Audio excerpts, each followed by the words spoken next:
শ্বশুর বাজার কি কাশতেছেন? আপনি কি কাশতেছেন? না আমি হাসতেছি। শ্বশুর বাজার, আমরা যে গাঙের ধার দিয়ে হাঁটে যাচ্ছি, এই গাং কাটিছিল কিটা?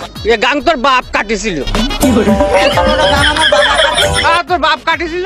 আমার বাপ কাটিছিল তো এই এত মাটি ফেলেছিল কারণে। এত মাটি আমি খাইছিলাম শালার ইতরে দাম ওই টাকা। তাতে কিস কিস করেছিল না? দেখ যদি আর একটা কথা কইছিস তো তোর মুখ আমি সুতো দিয়ে সেলাই করে দেব কিন্তু বলে দিলাম। হ্যাঁ তাহলে আমি শ্বশুর বাড়ি যাই গোস্ত চাবা খাবো না কেমাই? পিঠে খাবো না কে করে, পিঠে খাবো না কে করে? এত পথ যে আমার জ্বালাতে জ্বালাতে আসতেছে তাতে আমার সহ্য হচ্ছে না, তুই বুঝতে পারতেছিস না? আর শোন তোর ওই শাশুড়ি আর কি ওই ভাপা পিঠে মানে এদিকে একটু আগাই মানে ভাপা পিঠে বানাইছে তো ভারী মজা। শ্বশুর বাজার কি বিয়ে করেছেন? বিয়ে করেছি বিয়ে না করে তোরটা আসলো কোনটি? চালারি তোরে তাকু টাকার আপনার কোনো ছেলে ফেলে হয় নাই শ্বশুর বাজার?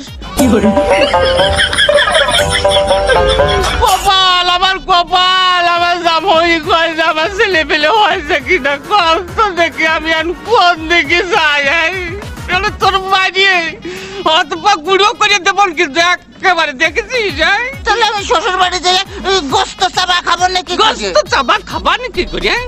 এই যে অবস্থা করতেছ তাতে তাতে তুমি বুঝতে পারছো না যে গোস্ত খাবা নাকি করে? তোর সাথে মিয়া বিয়ে দিয়ে আমি ছাই খাইছি। ছাই খাতে গেলেন কে? আমার কাছে কলেই তো 10 কেজি চাল পাঠা দিতাম।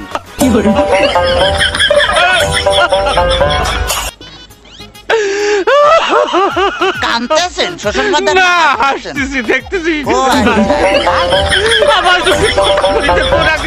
তোরা আমি একেবারে সাথে দিয়ে বাড়িয়ে দাঁত ভাঙিয়ে ফেলা দেবো একেবারে দেখছে না। ওই তাহলে তো করলে আমি যে দাঁত ফেলা দিলে আমি গোস্ত চাবা খাবো না। তোর কথা কইছে, তোর দুইটা ভাতে ধরেছি, তোর দুইটা পায়ে ধরেছি, আর কথা কইছি আর কথা কইছি। শোন এই ঘটনা হচ্ছে কি যে এভাবে জ্বালাতন যদি করিস তাহলে আর আমি পারবো না। আমি 68,000 গ্রামের মেয়ের বাপকে বলবো যোগো মেয়ের বাপরা তোমরা আমার মতো এইরকম হারামজাদা সওয়ালের সাথে মিয়া বিয়ে দিয়ে না। মেয়ে বিয়ে দেওয়ার আগে ভাইবে দেখবা যে সেই মেয়ের জামাই ভাত কাপড় দিতে পারে কিনা, জামার বাড়ি ঘর দূর আছে কিনা, জামাই ঠিক মতো মেয়ের পাশে মানাই কিনা, তারপরেই তোমরা মেয়েকে বিয়ে দিও। শ্বশুর ফাদার, শ্বশুর ফাদার আপনি কি যাত্রায় অভিনয় করতেছেন?